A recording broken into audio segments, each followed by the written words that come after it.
বৃদ্ধা। তখনও তার মা পৌত্তলিকতার উপর অটল ছিলেন। তিনি তার মাকে সব সময় ইসলামের দাওয়াত দিতেন, কিন্তু তার মা অস্বীকার করতেন। ফলে তিনি খুব দুঃখ অনুভব করতেন।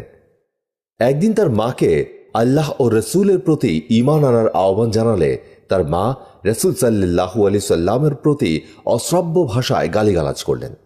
এতে হযরত আবু হুরায়রা রাদিয়াল্লাহু তাআলা আনহু ভীষণ মর্মাহত হয়ে কাঁদতে কাঁদতে রসুলের পাক সাল্লাল্লাহু আলাইহি সাল্লামের দরবারে উপস্থিত হলেন। রসুল পাক সাল্লাল্লাহু আলাইহি সাল্লাম তাকে জিজ্ঞেস করলেন, কাঁদছ কেন? উত্তরে তিনি বললেন, আমি সব সময় আমার মাকে ইসলামের দাওয়াত দেই, কিন্তু তিনি তা অস্বীকার করেন। প্রতিদিনের মতো আজও আমি তাকে ইসলামের দাওয়াত দিয়েছিলাম।